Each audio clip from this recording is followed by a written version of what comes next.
Good afternoon, everyone. Thank you for joining us for today's National Arts Club at Home program. My name is Chin Dow, co-chair of the Architecture Committee.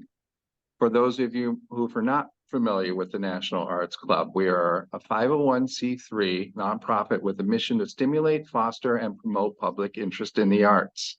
Annually, the club offers more than 150 free programs to the public, including exhibitions, theatrical and musical performances, lectures live in our grand gallery, and readings. For more information about the National Arts Club, you can visit us at nationalartsclub.org or find us on Facebook, Instagram, and YouTube. If you have not done so, please look into our calendar for our final live program of our NAC season on June 11th, which by all accounts looks to be one of our best. It's called Model as Medium, the Art of Architectural Storytelling, including some of the best model makers in New York City and some models, architectural models. Also look at for our NAC at Home program on May 24th on Designing the Red Line by Brendan Cooks, which will be about the history of redlining and how we can undo it. On behalf of the President, Board of Governors, and the Architecture Committee, my co-chair, Wells McGauley, it is my pleasure to welcome you to today's event, Early Life and Works of Frank Lloyd Wright. After the program, there will be a Q&A period. Please use the Q&A tab for that. Robert Arthur King, FAIA architect, has taught at the New School of Interior Design since 1988. He is a graduate of Columbia University and the Architectural Association Graduate School in London. In addition, he has published 3 books, Faces in Stone, Animals in Stone, and Figures in Stone. His practice is focused on restoration of historic buildings in New York City. Without further ado, Robert A. King. Hi, everyone. Let me just share my screen and start with the lecture. I studied Frank Lloyd Wright early works while I was a student in architectural school.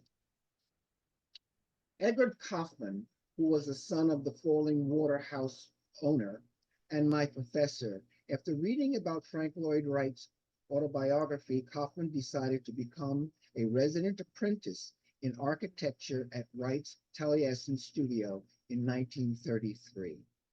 While I was studying Wright, I became aware of Marion Lucy Mahoney, who was one of the first licensed female architects in Illinois and is considered an original member of the Prairie School. She produced some of the finest architectural drawings in America and Australia and did most of the initial renderings for Wright, as well as a major influence in interior design on the Prairie School design.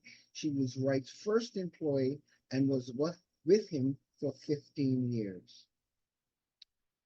Frank Lloyd Wright had great influence on many architects during his early years, and he was the leader within his circle of architects. He also developed an American style in architecture. William Carey Wright needed a caretaker for his motherless children. Anne Lloyd Jones met William Wright, a widower and 3 small children, and married him in 1866. 2 years later, while parents' marriage began to deteriorate, William filed for divorce from his loveless marriage in 1884, finalizing in 1885. Wright changed his name legally to Frank Lloyd Wright in 1884. Wright's mother, Anne, did not trust any local teacher and properly educated her son, so she taught him herself. Wright was a mama's boy. Anna now threw her energies into helping her son gain admission to college. While Wright did not possess a high school diploma, Anna worked with him on the application, and he was admitted to the University of Wisconsin as a special student. Not used to rigorous academia, Wright did not excel in college and left after 2 semesters. In 1887, Wright came to Chicago and joined the office of Joseph Lyman Silsbee, an architect who had erected 2 buildings for one of Wright's uncles. He demonstrated that he was a competent draftsman of Louis Sullivan's ornamentational designs, and with 2 interviews, he later was hired by Sullivan, was an apprentice in the office, and was risen to the head draftsman and handled all of the residential work. Wright's drafting skills with Silsbee was less than average at the time, as you can see. All Souls Church in Chicago for his uncle Jenkins Lloyd Jones, and the Hillside Home School. While in Adder and Sullivan's office, these are some of the buildings that he had worked on. As you can see, basically traditional buildings. The Charnley House, which he's known to have designed, but he also did these other structures as well. Get out of the way. And this is the Hillside Home School done in 1887. This is the Lloyd Jones clan of 1879. This is William Carey right here, his father. This is Anna Lloyd Jones, his mother. This is Frank Lloyd Wright right there, having a mustache at the time. This is one of his sister, Mary, and his other sister. And this is when Wright was in high school, a photograph, and this is him right here in 1881, which he did not graduate. While the family lived in Massachusetts, Anna discovered the affordable gifts at the Philadelphia Centennial Exhibition in Philadelphia in 1876. And Kaufman believes that these blocks were for his younger sister and not him, as Wright claims. Wright was later credited these blocks as the fundamental influence on his work, saying that they shaped his perception on rhythmic structures. The Fair of 1883 in Chicago, as it was to open in 1892, celebrating Columbus's voyage to America in 1492. The fair opened with a case of showing European Renaissance architectural designs. Also, this is a footnote, the 9th of October is called Chicago Day. Daniel Burnham's objective was to outdo the fair of 1889 in Paris, showing the Eiffel's Tower.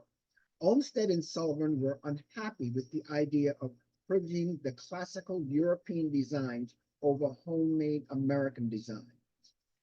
Also, the male architects were selected and paid $10,000, and the female architects had to compete and were paid $1,000.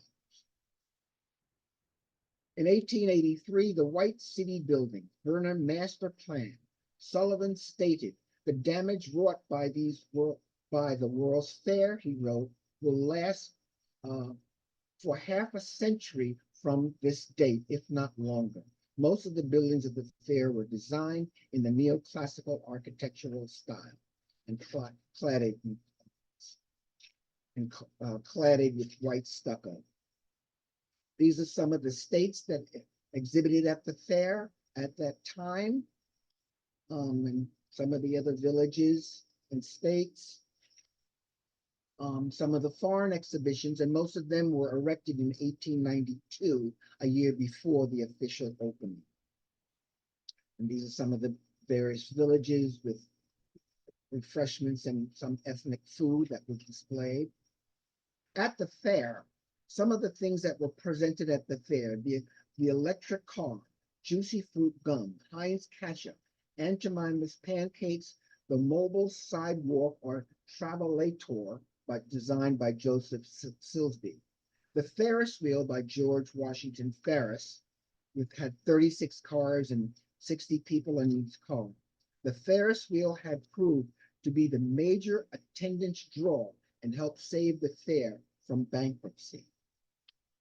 Also, as a footnote, Henry Howard Holmes was the first known American serial killer, similar to Jack the Ripper in London.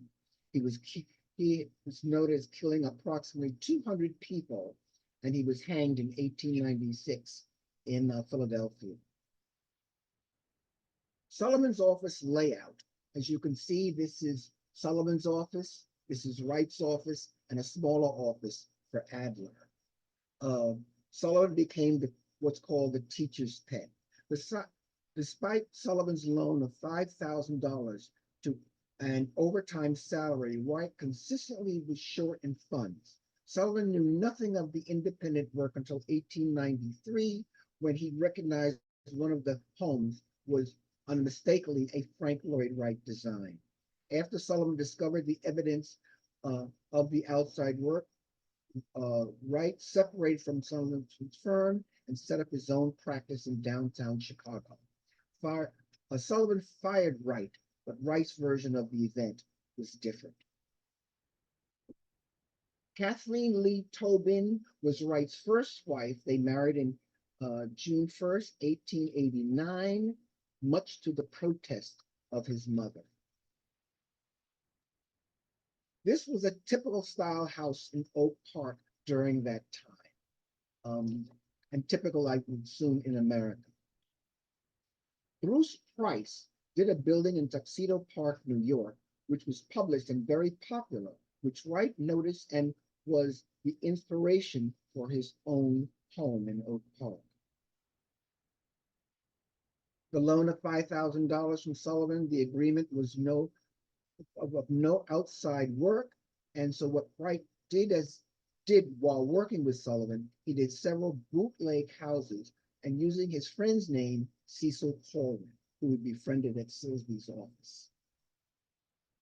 And this is the interior of his house. His house was a work in progress. So there's very few initial drawings just showing how he developed the house, how he created his own studio in the house as well. These are some of the furnishings and interior of the house. One of the things that H.H. Richardson believed that a home and office should be one environment. It could create better designs. In the corner here, this is Marion Mahoney, and this is Kathleen Wright, his first wife, and they became friends, and Mahoney actually became a part of the family. This is another photograph of the Wright family. This is his uncle. This is his sister, Jenny. This is his wife, Catherine. Frank Lloyd Wright Jr., Wright's mother, Wright with the mustache, his sister, and a cousin. Some of the buildings to supplement his income, he accepted independent commissions for at least 9 buildings, which are called the bootleg houses. And many of them were done in the Queen Anne and the colonial style. The McCraig house was done while he was working at Adler and Sullivan, and this is not a bootleg house. But the Harlan house is one of the bootleg house, which burned down in 1963. The Emmons house, which was also a bootleg house, and many of the houses at the time, he would incorporate an attic and a basement. The Bloomson house, which is also a bootleg house, done in the colonial style. The MacArthur house, also a bootleg house, very similar to one of the Silsby's designs. The Gale house, which has an open porch, also a bootleg house. The Moore house, which was the owner requested Elizabethan style house.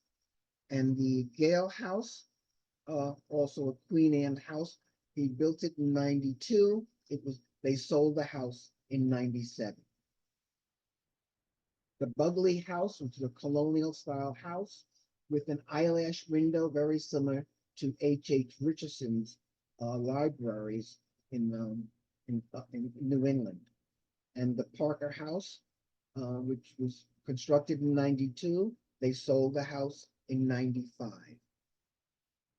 Frank Lloyd Wright talks about the influence of the Hoedown and how it influenced him and in his designs. But one of the buildings, as Kaufman pointed out, he never talks about is the Ottoman and Turkish pavilion, which is never mentioned. And you can see in this building the extended eaves and the horizontal windows on the second floor. Wright had access to the fair. And one of the issues that since the fair was in 93 and the Winslow House was done in 92, how could that be? But many of the buildings were, the foreign buildings were constructed.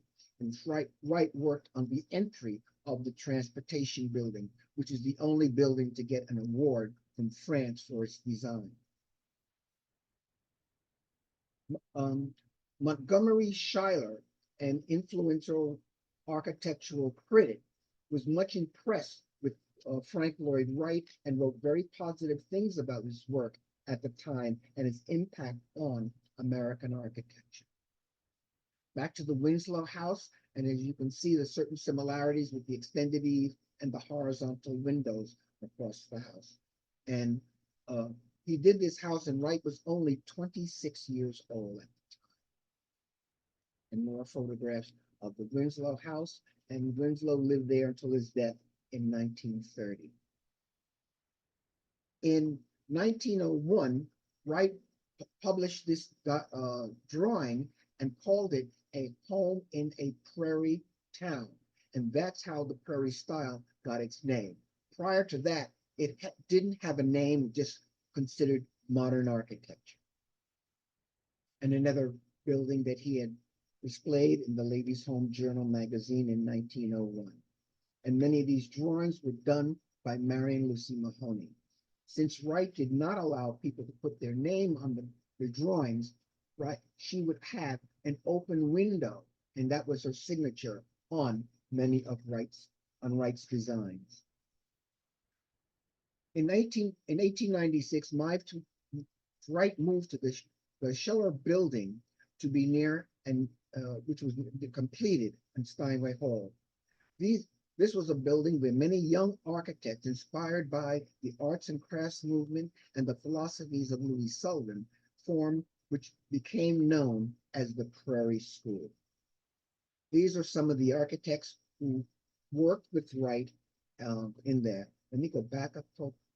This was Perkins' office, and this was the general drafting room, which they all shared at that time.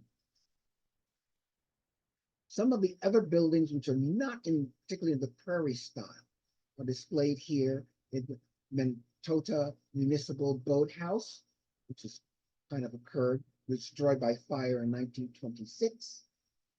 Wright did this an apartment house in Oak Park, which was demolished in 1971.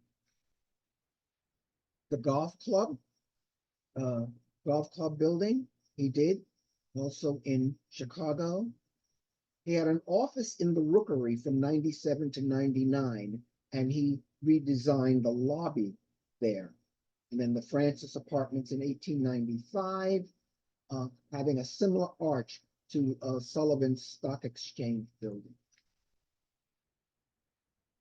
Frank Lloyd Wright displayed or did a temporary design for a village bank. The Easy Polish Shoe Factory in 1903 was one of the buildings that has the least architectural details by Wright. And the Devon House, not constructed. This is the River Forest Tennis Club in 1906. And this bank by Frank Smith, who was one of his clients in 1905, looks nothing like Wright's buildings. I did extensive research to find on this building. And the Yacht Club he did in 1902. The American Prism Company project competition, which he entered, and at that time, Frank Lloyd Wright had also designed a series of glass blocks.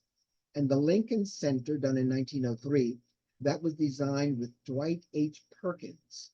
And this was a project from his uncle. The McCaff House, which was not built, but was was designed by Wright. In 1894, this is the only group of row houses that Frank Lloyd Wright ever did. And the Williams House, done in 1894, the client was 6 feet 4 inches tall, 1.9 meters. So it was kind of a different house, but he lived there until 1903. His business had failed. The Heller House was planned with 4 large bedrooms and a small one for servants. The 3rd floor contained playrooms. Entry to the house is on the side, which became also his signature. The Helen House in 1899, not much to say on that one, unfortunately. The Brown House in 1905, the Forster House in 1900, which was a rare inspired Japanese inspired house, which is unusual for one of Frank Lloyd Wright's designs for 1900. The Hickok House, done in 1900, Wright's and family and the Hickoks traveled to Japan in 1905. The Perry House typically had 1 or 2 stories with 1-story projection on one open floor plan, low pitched roof with broad overhang eaves, strong horizontal lines, ribbon windows, often casement, and a pronounced chimney, built-in cabinetry, and a wide range of natural materials, especially stone and wood. The Thomas House, considered the first of the Prairie houses, had no basement and no attic. The raised living room catches the breeze and gives privacy to the occupants. One of the questions that always comes up without a basement and an attic, where do you store things? The Willits House, another Prairie-style house. Frank Lloyd Wright completed 4 truly Prairie houses at this time. This is the first great house of Wright's Prairie period. And this shows some of the interior that he had done. And then he did most of the interior, but not necessarily the furniture at that time. The Henderson House, Henderson House. As I mentioned, the renderings were done by Marion Mahoney, and she left the window open as her signature. The Hurley House, which was basically, one can see the influence of Richardson with the arch. The Little House was done in 1902, and one of the rooms of the Little House is now on display at the Metropolitan Museum of Art in New York. The Martin House in Oak Park, one of the greatest houses of the Prairie style. The Chenet House in 1904. There is an opening in the chimney that lets light into the back bedroom hallway. There'll be more on Wright and Miss Chenet later. And this is the interior of the Chenet House of 1904. The Dana House. This is the most decorative of all Wright's early buildings in the interior. And one of the things that this is the interior of the house. One of the things that he did, he had high back furniture surrounding the dining room table to create a room within the room of the dining room, so people would focus on the conversation and themselves. This is the Martin House, done in Buffalo. And the size of this house is over 10,000 square feet, 930 square meters in area.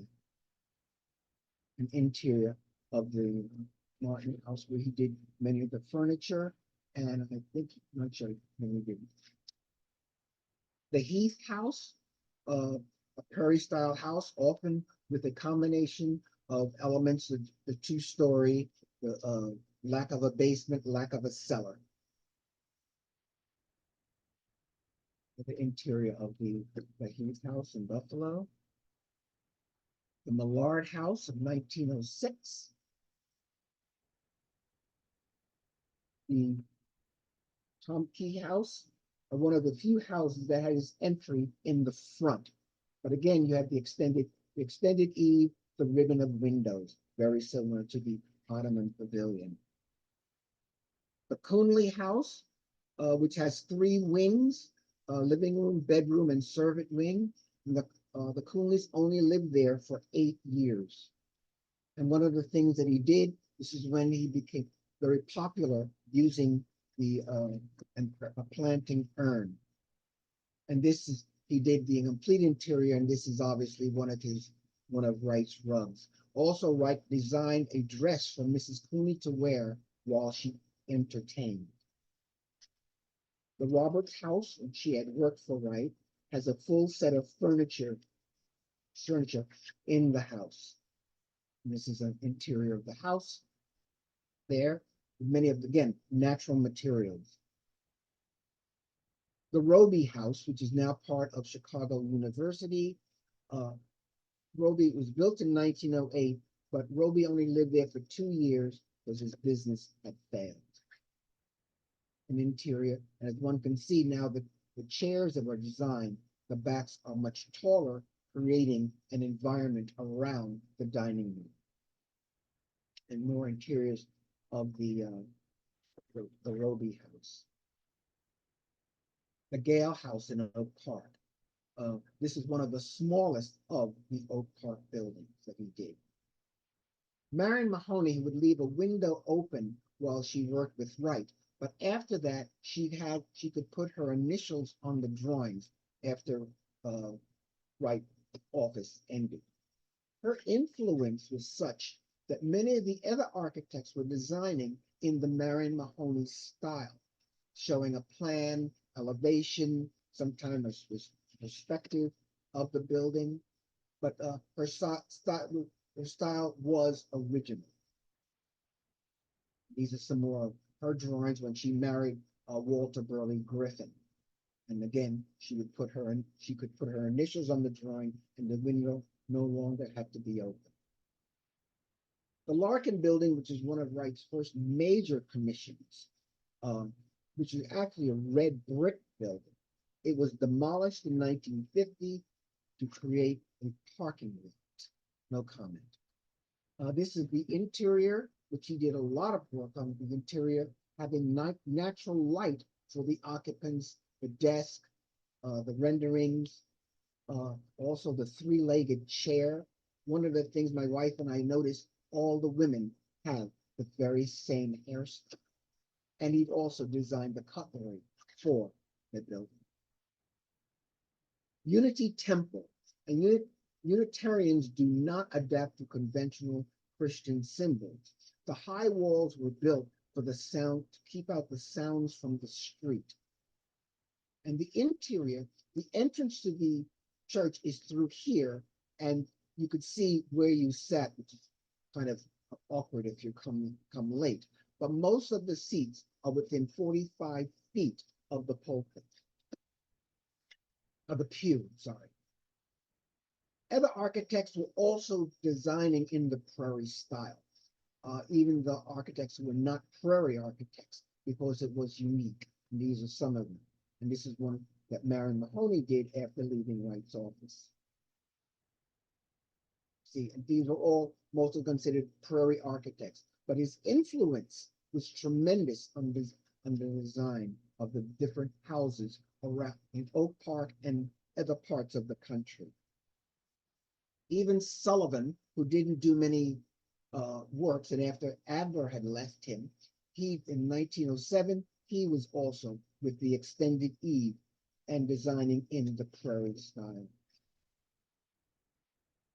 Bagley House, was built in 1900, who moved out, sold the house in 1913. And the Hills House was actually a renovation of an existing building. The Freck House, which is the tallest of the prairie houses that he did. And the Gridley House did not live in the house very long. The porch and the pitched roof created the airflow, which forced air, helping air conditioning or condition the air within the house. The Barton House in 1903, the Furbeck House in 1897, they did not like the design of the house, and he got George Washington Morley to design him a house for him within a few years. The Wesley House is very similar to the Barton and Rhodes House. The Glessner House in 1905 was completed in design, and which Wright, the Glessners required that Wright, all architects compete to do their house, and Frank Lloyd Wright won the design. The Beasley House, which is also one of the largest of the prairie houses in 1906. The Irving House in 1910, very similar to the Ladies' Home Journal building, and it was contributed, most of the design was done by Griffin. And in 1907, the Hunt House, which was a very economical house, very similar to the Ladies' Home Journal building. The Evans House, by the way, as you'll notice, I put the wives' names on the buildings when I could find the name, because they had a tremendous influence on the design and the layout of the house.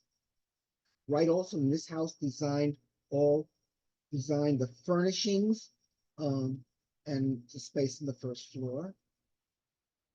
The May House, this was also influenced, they believe, influenced by Marion Mahoney.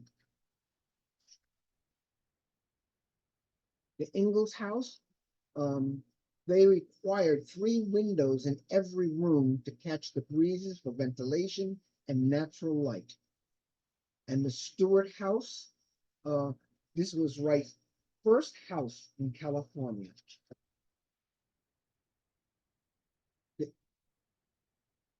The Baker House, he was president of the First National Bank in Chicago, which I showed you earlier, and he is credited for extending street lights in the suburbs around Chicago. The Stephens House, they also lived in the house for less than 1 year with not liking the layout of the house. Wright also designed the City National Bank and Hotel in 1909 in Madison City, Iowa. And it has a residential feel because of the pitched roofs. The second floor had offices, and there's a hotel in the rear of the building. These are 2 other. Wright designed an arcade around the railroad station in 1909, and the Como Orchestra's Club in 1909. Many of the buildings that I'm showing are in 1909 that Wright did, and he collected an enormous amount of fees at the time, which I will explain in a moment. This is Wright's family with his 6 children and a friend. Wright, who was an amateur photographer, later claimed to despise photography as a falsifier of architecture. In 1909, Frank Lloyd Wright and Mrs. Chenet in the fall of 1909, ran away to Germany and lived there for 2 years. Wright is the father of a true American style, the Prairie Stone, and had a great influence on many architects during his time. Thank you.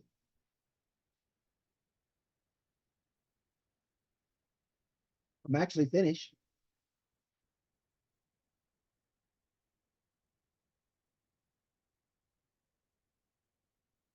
Hello? Oh, I'm sorry. I had to unmute. Uh, Sorry about that. I had to manually unmute. Quite all Thank you right. so much, Robert. That was amazing. We have some Q&A questions, and I actually have a couple of my own. But again, thank you. That was an in-depth look at all of his work. Let me just jump straight into the Q&A. Laura Lubin asks, why is it notable to include a basement and attic? Were these elements not part of the houses in the period? Wright eliminated them. Usually in many houses, you have a boiler room, a mechanical room, a playroom in the basement area. And he didn't believe in that. And nor attics, he felt were just this place to people to store things that they really don't use. So that's why he eliminated them from his design. I got you. I misunderstood like her. I thought that you said that he included them. You're saying he excluded them. Included them in There the were houses. But that's why many people left the houses and didn't like them because they didn't have storage space. Got you. Got you. I see. Interesting. Yeah, I remember hearing he was not a fan of anything that was never used. Use it or lose Um, okay, great. All right, next question comes from Brian Gately. Did he build any houses in Springfield, Illinois? that I don't know. My research was really up until 1909. 1909. He, Great. he did about, I think, 1,100 buildings in the United States, and about 700, 600 or 700 are residential buildings. Got you. All right. The next one is from Harriet. Oh, this is a great one, actually. This is slightly technical, I think. She says, I assume he needed to be a license to be an architect. Since he didn't complete college, how did he get his license? At that time, there was no licensure. It was basically an apprenticeship.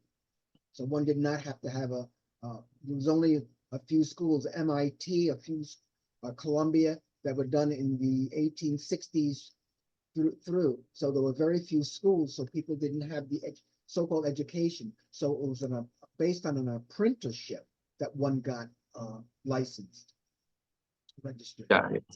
So he did get licensed, but even though he didn't go to school. No high school diploma nor college. Got A you. lot of things that Wright said, for example, in the Frobel blocks, he claims they influenced him. He claims he left Sullivan's office. So a lot of things that he said and the reality. He also said he was born in 1869, knocking off 2 years of his birth to impress Sullivan. Sullivan thought he was only 17 and he was actually 19 at the time. Interesting. Seems part of his character a little bit. His character. Yeah. Okay. Next question is from Margaret Geis Mooney. Pardon me if I mispronounce your name. Did Wright design the soft furnishing textiles from the beginning, or at what particular time or date? I assume this means during his career. I think he started about 1902, 1903, started really doing more interiors of the job. And that was from many reading, that's because of Marion Mahoney. She did Got many you. interiors as well. Got you. Was a floor plan ever, this is from Jane Goldberg, was a floor plan ever used more than once? I don't think so. All the designs of the Prairie style layouts are very similar, with a side entrance, a few steps up, living room in the front to oversee the street, etc., and more of an open floor plan. But I think the site and the client family or their lifestyle really had an influence on them. And also, and again, the wives, who many of them are the ones that influenced their husbands to hire Frank Lloyd Wright, I think they had a tremendous influence on the layout of the house. That makes sense. Another question from Laura Lubin. Is there a website that lists which houses are still extant and which, if any, might be available for public viewing, like the annual Wright tours in Oak Park? There is a site. I can send that later. Okay. I have that. That's where I got many of the buildings and many of the stories, besides some of the books from my own library. Got you. Oh, great question from Joseph Mendez. He said, was there any preference in building material and why? Well, I think his style of, I don't know if it was reference on building material. I mean, he had his own style of design. So that's what he incorporated with the interior and the exterior. There was no, I don't know if there was any preference. By the way, you'll also notice most of the pictures are black and white. I tried to get the original photographs of when the buildings were built. Makes sense. Yeah. All right, next question is from Robin Gottlieb. How many of these early works are open to public visits? I think this is a follow-up a little bit of the previous question.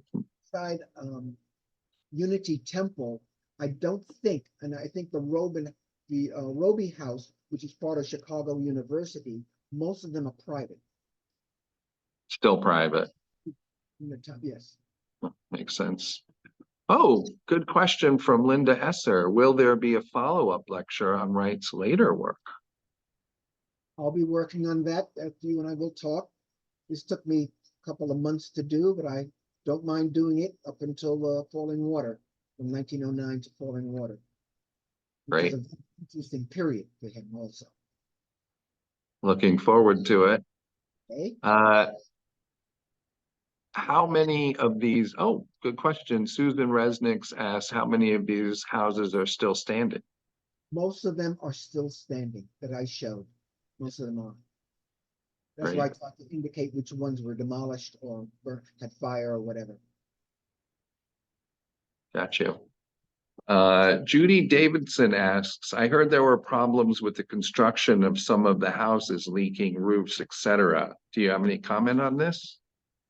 He got a bad reputation because when he did the Johnson house for Johnson and Johnson, there was a leak in the roof and it went down on Johnson's table. And he called Wright about the leaking roof, and Wright said, just move your chair. And with that comment, it got the reputation that his buildings leaked, and that is not true. I think that was a glass tube skylight, right? It's not exactly a well-conceived design. Horizontal glass tubes. Yeah. Jeffrey H. Greenwald asks, would you expand on Wright's love of masonry? I didn't know there was a particular love. I know many of his houses, there was little maintenance, but not sheetrock or plaster walls. They were using natural materials, but I didn't know there was a particular love of masonry. I think there's like a unit block construction that comes later in his California buildings. Right. Maybe that'll be in your next lecture. One I'll be working on. Okay. Claudia Paulette. Oh, great question. Which is your favorite and why? I think the Hurley house, besides seeing it, I think it really gave them, I just found it a very powerful house, the Hurley house in Oak Park, with the Richardson arch entryway. I think that would be my, of the houses, I think that would be my favorite. Actually, because I saw it. And I saw the Roby house, but still the Hurley house, I find that would be, of that Oak Park period, that would be my favorite. Yeah, I'm sorry, you said you've seen them both and you like the Hurley. Roby house, I didn't see the Coonley house. Oh, okay. But the Hurley house, I think, would be my favorite of the Prairie style houses. Got you. Oh, great question from Jill Schiff. How was he so productive? How big was his staff? His designs were so varied. And I would say he had over a dozen people working with him. And Marion Mahoney, which I think almost lived at the house, but she did most of the renderings while he traveled around. But he had a tremendous staff. And that's where Walter Burley Griffin, who worked with him off and on for years, until he ran away. But he had a tremendous staff working with him. Great. Yeah, okay, so I'm gonna use that opportunity to segue into my own question. It seems like when you showed the first house, and I forget the name of it, where you said that it was called a house for the prairie, I Yeah, believe. that's how it Um, got its name. Yes.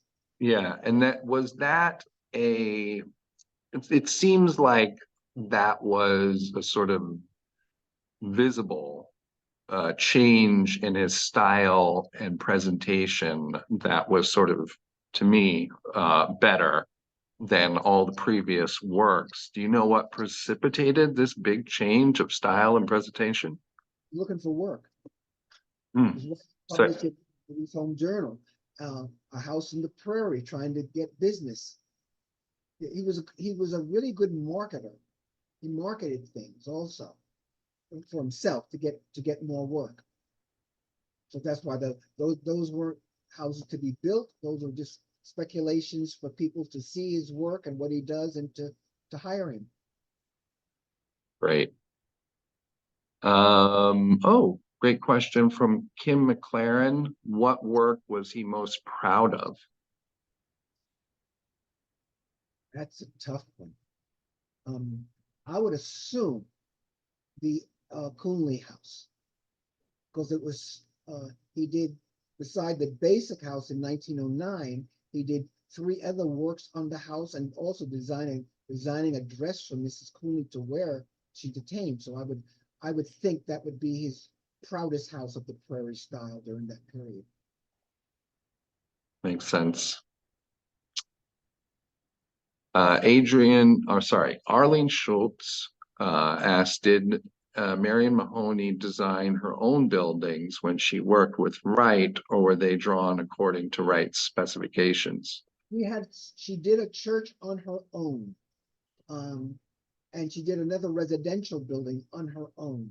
I think I mentioned one of the buildings there was she had more influence on the design. I think the May House, but usually Wright's name was only one to be shown, and he gave credit to no one.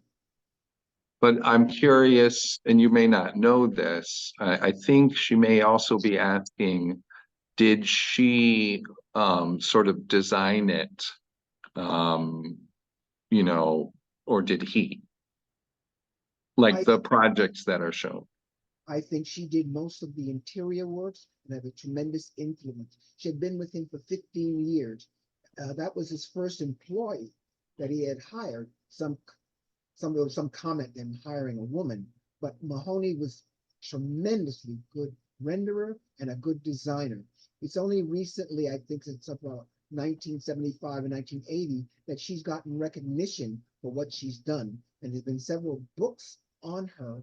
Van Zanten is one of the authors who wrote a very good book on her and her achievements. When Wright left, she was almost like a scorned woman, her comments on Wright, the way she wrote, because Wright, she felt, destroyed a family. And when she and Walter Burley Griffin won the competition to do Canberra, Wright called Griffin a second-rate architect. But while he was working with Wright, Griffin was good. So I think Marion Mahoney, when asked, she did all the renderings, 17 renderings to do the city of Canberra. And when Oh, asked what was her contribution, was it her design, her comment was, my husband's name is on the drawings, which is believed it was her who designed. Griffin had majored in landscape architecture and learned architecture actually through Wright's office. But Mahoney, who was 5 years older than Griffin, really was the dominant force in design. And there's many books now on her, which I suggest people look into her, because I think her work was great. yeah, it is phenomenal. Yes. Following question from Dr. Stamos Metsidakis. Which ancient or medieval architects and styles did Frank Lloyd Wright most admire and perhaps try to emulate? I think his later period was with the Mayans and the Incas. I think that because some of the blocks that he did in the teens and in California in the 20s emulate the, I think, either Inca or Mayan design. So I would assume that would be it. But they would, like Sullivan, they were looking for a true American style, which Wright did develop in the prairie style. Gotcha. All right, Amy first asked, wasn't his furniture influenced by Rene McIntosh? Possibly. Stickley also, who did furniture, because that was the arts and crafts movement. There's nothing that I have read on his furniture designs, I read quite a bit, that said he was inspired by Macintosh. And there are many, Gotcha. I believe. Okay. Patricia Hickerson asks, did Wright actually say you could design a house that would cause a marriage to break up in 6 months? No, I don't think he designed a house, but I think his houses were difficult for people to live in. They were difficult, beside no basement and cellar, the open plan, he was very, how can I put it? He would almost force his way on people. I mean, he was like 5'7", and anybody over 5'7", he called a weed. So taller people didn't. Is why some of his buildings, like in Falling Water, as you walk in, it's very low, and the ceiling height is very low. But Right. purposely, but I think his buildings would be hard to live in, which could cause a breakup. The only breakup I know of is Mrs. Chenet, where he ran away with. I mean, they were lovers for several years before they're running away. Got you. All right. Ian asked, interested to hear about more about the dress he designed for entertaining. Was it a pattern, colors meant to conform to the interior of the house? I've only read about the dress, never saw a picture. And if I saw a picture, believe me, I'd have it in the lecture. But I never, I looked for the dress. Yeah. And Makes also, sense. Hoffman also confirmed that when I was a student. That's a shame. Could do like a fashion and architecture crossover. Yes. Thomas Shim asked, as a preview, why is Falling Water so often outshining all his other work, save the Guggenheim? I think beside of its original design, designing on the water and not in the water, so people could hear the water but not see the water, its uniqueness, all local materials, because it was built on the rock that the Kaufmans used to picnic on, which is in the center of the living room. I think because of its unique design, it's considered one of the best homes in the world. I mean, architects voted and people have voted, but I think that uniqueness, I mean, there's no house that I have ever seen and researching is anything similar to that house. It was unique. And I think that's Great. what's so famous. Yeah, I think so. Yeah. Joseph Mendez asks, any aspect of the houses or buildings that made the structure likely to deteriorate quickly? Not that I know of. I think most of them were very well built. Hmm. I mean, beside the normal maintenance. And I think there's on the Frank Lloyd Wright website, people who have purchased Wright's houses and have done work to renovate them, to make them environmentally a lot better, the insulation, changing the windows, because some of them are landmark buildings. So I don't think they were expensive or lacked any kind of particular maintenance. I think the general maintenance one could attribute it to. Yeah.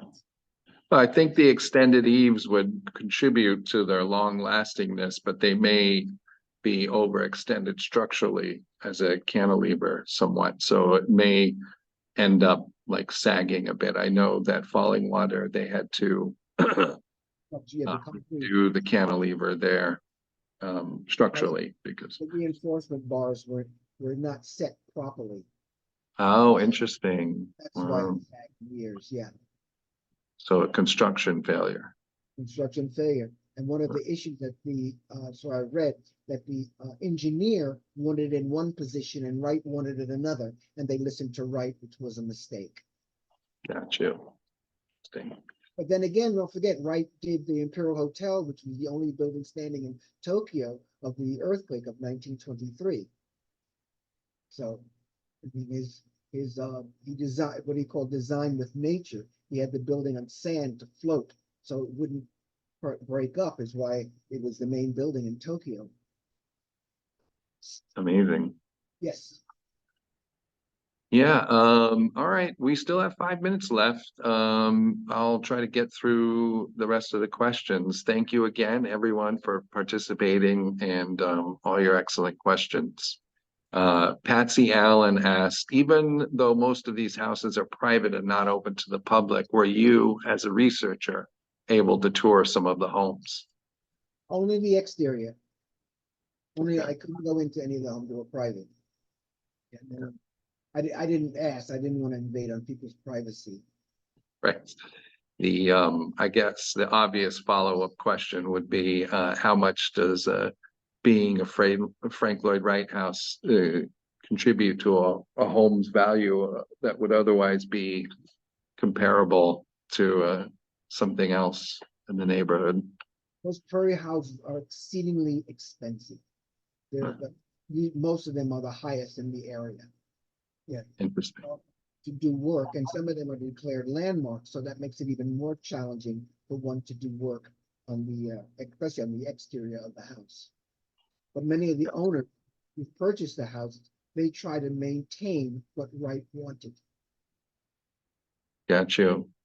I'll interject my own question here, that maybe as a follow-up to this. Are you familiar with the Usonia campus in upstate New York? And does that fall outside of this time period? I think that's after. Okay. After. That's in the 30s. Oh, wow, much later. Yeah. So, It's still a lot of work to come. yeah. Yes. Because I think the reuse of plans might come up there. I'm curious. I don't know much about it, but all right, I'll go on to the next question. Are you writing a book on the early work or Frank Lloyd Wright No, overall? no, I'd like to, but time, time, it's difficult. I'd like to do something like that, but it'd be challenging. Yeah, yeah. I've done a lot. You can see I've done a lot of research on his early works, which I consider. I guess my interest in many architects is how they got started. And that's what started me when I took the course with Kaufman. I needed to know, how did Wright actually get started? And but I attribute a lot to Marion Mahoney. Amazing. Yeah, right. And Uh, take a photograph of a building and then trace it and then say, see what I designed and how it came out, but it was from a photograph. Yeah. right. I mean, the photographs look so remarkably like the rendering. It's almost uncanny. The many how cases, rendering was done after the building was built. interesting. It's from the photograph. Great. The next question is from Mark Rosenhaus. Was the contractor used for most or all of his same contractor used for most or all of his buildings? I believe so. Many of the buildings, especially in the Oak Park area, I believe they use the same contractor for his buildings. Makes sense. Yeah. From Anonymous, was he still married, divorced, or widowed when he ran off with the second woman? No, he just left his wife and she left her husband. They Gotcha. abandoned their families. Is why Marion, and then he offered, I think, offered the office to Marion Mahoney, but she refused, and it was Herbert Van Holst who took over the office, which Marion continues to work for. But she was very, very angry because he destroyed, I mean, 6 kids just left with no notice with Mrs. Cheney, and she had 2 children. Edwin Cheney granted his wife a divorce, but Kathleen did not until sometime in 1922-23 that she granted Wright a divorce.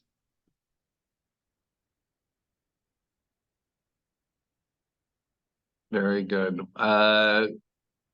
Looks like, I'm sorry, not a lot of praise for your lecture. Thank you so much, everyone. Not the questions yet. Let's see. Mary McLynn asked, was the fact that the bedrooms in these homes were secondary spaces and very small, was this contested by occupants? I think that was Frank Lloyd Wright, because in a bedroom you should just sleep in. That's it. That was his kind of imposed that on people. Your bedroom, you sleep. That's it. Nothing else. This is prior to television. But no, you just sleep in the bedrooms, why they were all very small rooms. And the living room, dining room, those are the rooms that were major. Conserve the rest of the space for living. Yes, right. And also he's very environmentally conscious, like in the Roby house, catching the breezes off Lake Michigan to cool the house. And I think one of the other houses was designed where the breeze would accelerate, almost like a Venturi tube, to speed up to cool the house off. So I think he was a very clever, very smart architect, but like everybody else, he had baggage. Right, makes sense. Jill Schiff says, and this is very interesting, I had the privilege of living in a Frank Lloyd Wright house for a year when the owner, my professor, went abroad on sabbatical. It was all original. The terms on his purchase and sale was that no owners with children would ever be permitted to own the house. I guess that's not a question, but it's good enough statement that I read it. Are you familiar with this No, clause? I think that would be the owner of the house who requested that, not Wright, because many of the people that Wright designed for were families. Right. Kind of like first family house that they built for themselves. Like at Sinead, they had 2 children, so they had to do the bedrooms were designed. I think that the thing around his dining room, I found very interesting, creating with a high back chair to create another room within the room. So when you're dining, you're not looking off to the side. You're just dining and conversing with the people who are dining with you. Interesting. Oh, great question from Mark Rosenhaus. Did Wright adhere to the golden ratio? That I don't know. I don't think so. I don't think there was any particular formula that he did.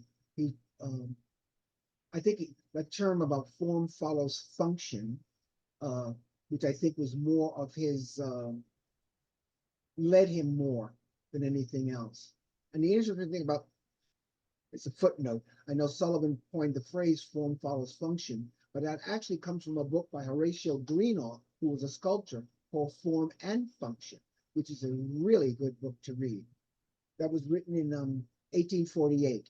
And Greenough was one of the sculptors who did a statue of George Washington. Got you. That's super book, but Sullivan never admits it.